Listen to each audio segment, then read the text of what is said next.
Good morning, good afternoon, good evening, car enthusiasts. Welcome to Kevin's Garage. I got a ton of information for you. 4 things we should all know about brake fluid and our brake systems. Stick around. So the first thing that we really need to understand is that how brakes fail is a culmination of 2 things coming together. It's heat and water, okay? And the trick here is don't be fooled, because when those 2 things come together is when the failure happens. So some people think as they get in their car and the brakes work good at first that they work good. But that's not necessarily the case. Your brakes may work well under normal operating temperatures, what I would call normal low or normal medium temperatures. Your brakes may work fine. But if you're going downhill or you're in traffic and you're on the brakes more and your brakes are more moving towards normal hot temperatures, you move into a different situation. So number one, you need to, the brake system needs to get heated up, right? That's when you're getting into the danger zone. And the number 2 thing bringing into the equation is water in your brake fluid. Water sucks. It really, really sucks. Water certainly does suck when it comes to your braking system, and the problem that we're really concerned with here is boiling point. Okay, when water gets in the fluid, it boils. DOT3 fluid boils at 401. DOT4 fluid boils at 446 degrees, and DOT 5.1 boils at 500 degrees. Now, those levels are safe for typical braking systems. Depending on what your system calls for, your calipers should not be getting into that range. The problem is that when you add water to brake fluid, and water is what they call hydroscopic, which means that brake fluid draws in water. And as it draws in water, again, water's boiling point is only 212. So what happens is the more water that winds up in your brake system, the lower the boiling point of your brake fluid becomes.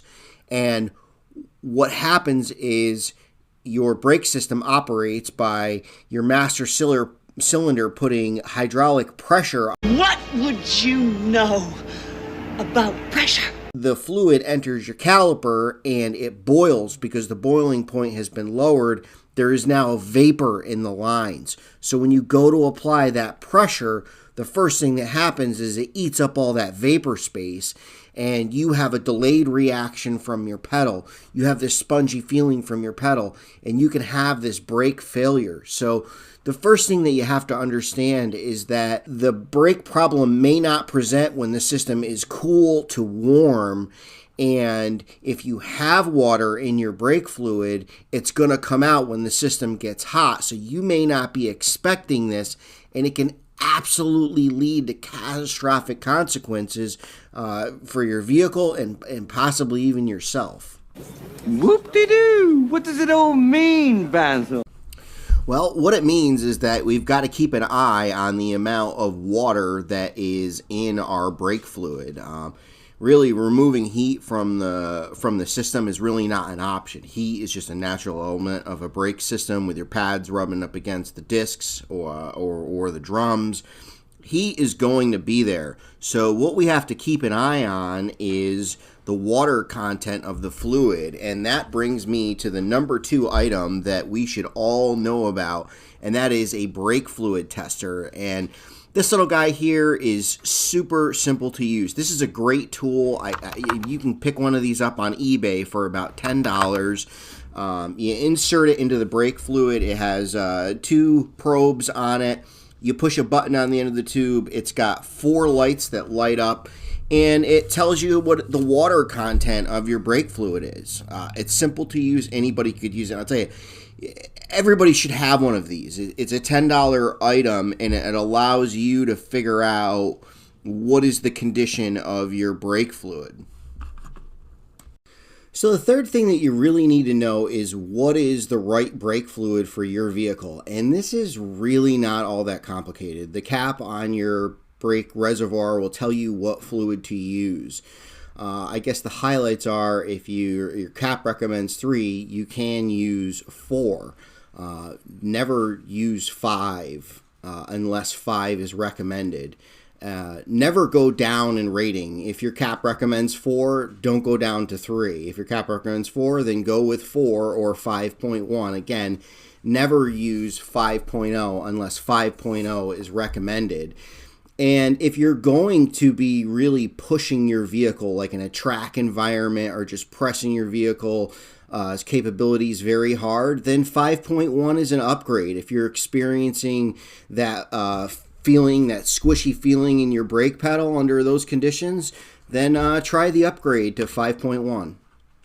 And the last thing you really know how to maintain your brake system is if you do the test and you have water in your brake fluid, is how to change your brake fluid. And really, there is a lot of different methods. I'm just going to talk real quick about the most popular one. And the quickest and easiest one is just a reservoir replacement, okay, where you're only replacing some of the fluid that's in the system. You can take a turkey baster type of thing or a suction bulb you can get at the auto parts store and just draw the fluid out of your reservoir and put new fluid in.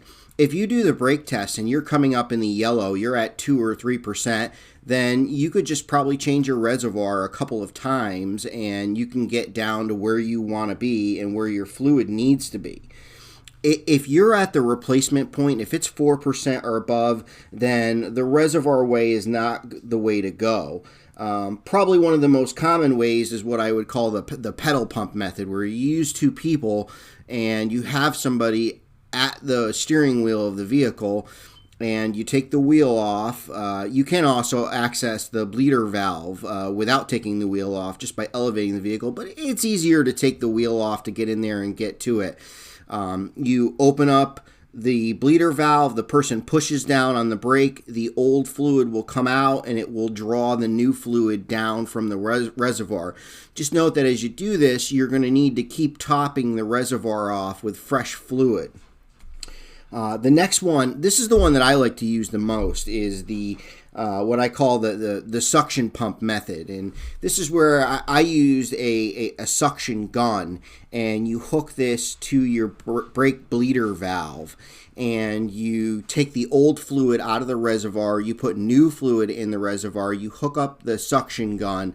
The only trick to this method is when you loosen up the bleeder valve and you start to apply suction and it pulls the fluid through, sometimes it will pull air into the base of the bleeder valve.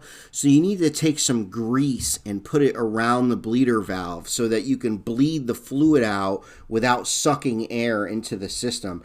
I like the suction gun method. It works really well. If you're changing the fluid out altogether, that's my go-to. Another method that is really good, especially if you're going to be doing more than one vehicle, it's very popular in garages, is the pressure method. And this is where you take the cap off the reservoir, you fill the reservoir up, and then you attach a container of fluid and you pressurize it. You can either pressurize it with a manual pump, or there's kits where you can hook an air compressor to it and you can pressurize it with an air compressor. Now, when you open up your bleeder valve, that pressure pump system will force new fluid through those lines. So that's just 5 of the most common methods right there, but there's a lot of different methods. If you're gonna change the fluid, I'd recommend that you pick a method and watch a couple videos specific on that if you haven't done it. But there's a lot of different ways to change the fluid. It's not overly complicated. And of course, the last method, if you just don't want to do it yourself, you can always take it to a garage and have it done by professionals. Well, so there it is. The 4 things that we should all know about our braking system. Number 1, don't be fooled when it's cooled or it's just medium temperature. Things can be perfectly normal, but if you have water in your brake lines and your brake system gets hot, that's where things can totally change and you can get yourself in big trouble. And the best way to avoid that, just get a brake fluid tester. They're $10. You pick it up, you put it in the fluid, you hit the button, and then you know exactly where you're at. You know exactly what you're dealing with. The correct fluid type, number 3, it's not rocket science. It's pretty simple. Don't use anything below your recommended DOT number. Don't use 5 unless 5 is recommended. And if you are putting extra pressure on your system, if it's .3 or .4, yeah, you can upgrade to 5.1 for that improvement. Say you're tracking the car or whatever. And then we talked about the various methods for replacing it. If you enjoyed the video, give it a thumbs up, subscribe to Kevin's Garage, and we'll see you next time.